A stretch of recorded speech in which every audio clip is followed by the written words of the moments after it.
C'est l'aboutissement de plusieurs semaines d'attente et de procédures judiciaires. À Bangui, le Conseil constitutionnel a officiellement proclamé les résultats définitifs de l'élection présidentielle du 28 décembre 2025. Après l'examen des recours introduits par certains candidats, un scrutin organisé dans un contexte sécuritaire encore fragile dans certaines régions est marqué par une participation à un peu plus de 50% des électeurs inscrits. Une étape décisive qui met un terme au processus électoral et ouvre une nouvelle séquence politique en Centrafrique.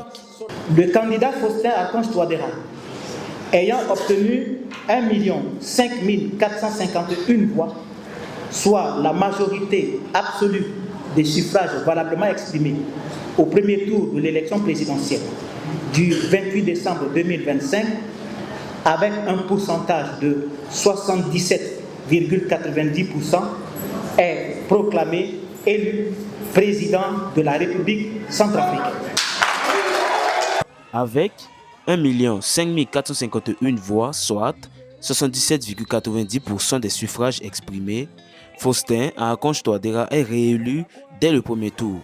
Un score largement supérieur à la majorité absolue qui confirme la domination du président sortant face à une opposition fragmentée et lui confère une forte légitimité institutionnelle pour ce nouveau mandat. Nous allons maintenir le travail d'unité, de la cohésion sociale, et nous allons poursuivre le désarmement parce qu'il y a encore quelques groupes armés qui rentrent dans le processus, mais le processus de DDR doit se poursuivre et nous avons signé des engagements. Je tiendrai mes engagements en ce qui me concerne vis-à-vis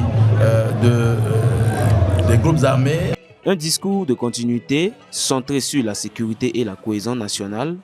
Pour les analystes, cette victoire nette traduit un ancrage politique solide, mais pose aussi l'enjeu du prochain mandat. Élargir le dialogue politique, répondre aux attentes sociales et renforcer la participation citoyenne dans un pays où plus de 4 électeurs sur 10 se sont abstenus. Dès lors que le président est élu, définitivement proclamé par le Conseil constitutionnel, il est le président de toute la République centrafricaine.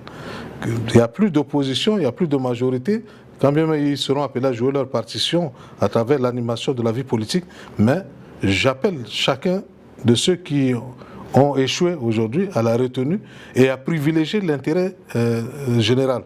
Parce que nous ne pouvons pas aujourd'hui remettre en cause la décision souveraine du peuple qui a porté à plus de 77% de voix le président pour remplir pour ce nouveau mandat. Avec cette proclamation définitive, la Centrafrique tourne la page de la présidentielle de 2025. La prochaine étape sera la cérémonie d'investiture du président réélu, attendue dans les prochaines semaines.